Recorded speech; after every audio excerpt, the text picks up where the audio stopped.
and 5, 4, 3, 2.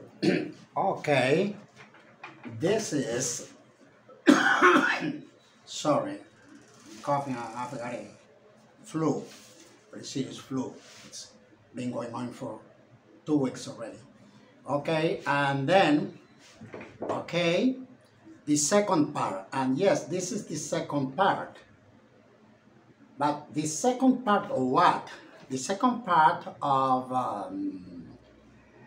my work on trying to demonstrate that I can understand videos, YouTube videos, okay, at some websites like New Detectives, Slaughters, Murders, okay, and then with no subtitles, either in English or in Spanish. Yes, I was able to understand this one.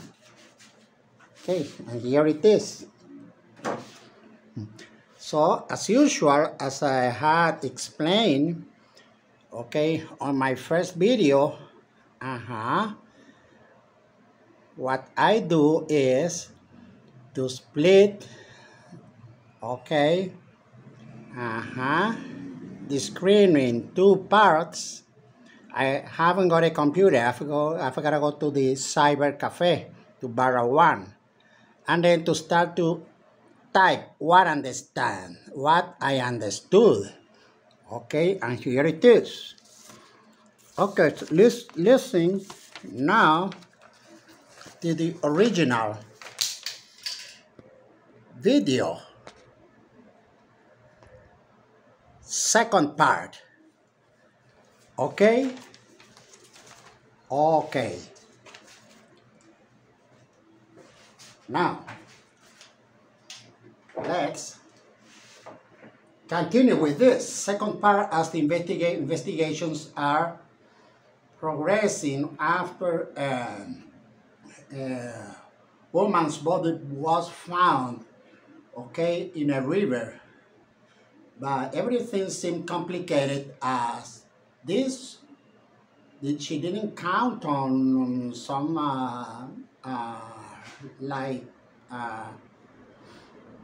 arms. No head, no arms, only a torso. Okay. The woman was dead, but he knew little else. Each year, an average of 50 people are reported missing in Butler County alone. If Major Dwyer hoped to ever identify the woman, he needed more information.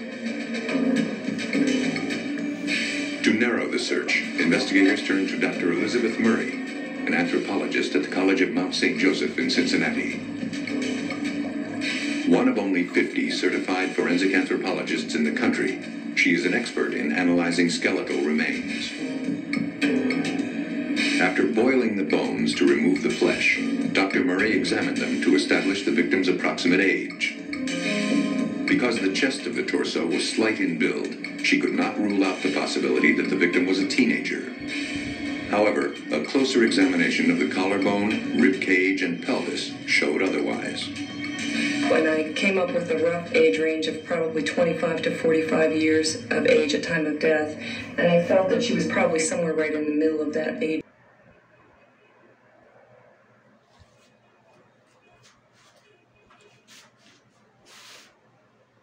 Was made of the lower abdomen or pelvis, and we found the presence of a uterus and ovaries.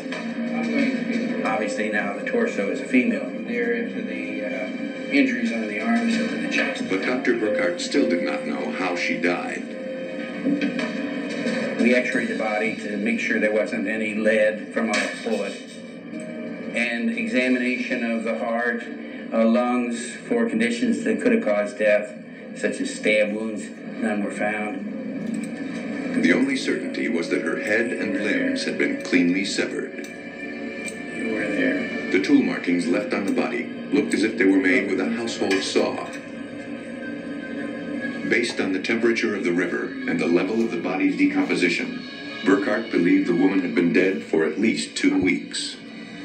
When we come to the neck, At the Butler County Sheriff's Office, Major Dwyer read the autopsy report and began to slowly piece together a case. A woman was dead, but he knew little else. Each year, an average of 50 people are reported missing in Butler County alone.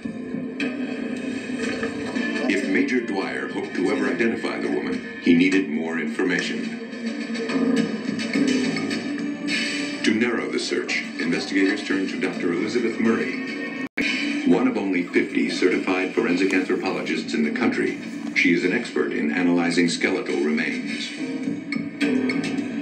After boiling the bones to remove the flesh, Dr. Murray examined them to establish the victim's approximate age. Because the chest of the torso was slight in build, she could not rule out the possibility that the victim was a teenager. Okay. At this part, I have realized, okay, that I had misunderstood this word. Not to know the search, to narrow the search. No, narrow. Okay. Now, to narrow the search. Okay. Now, okay, on this second part, the unusual thing about the torso was that we immediately were able to say whether it was a male or a female. Okay. The two markings left on the body looked as if it were made with a saw. Based on the temperature of the river and the level of the body decomposition, Budka believed the woman had been dead for at least 2 weeks.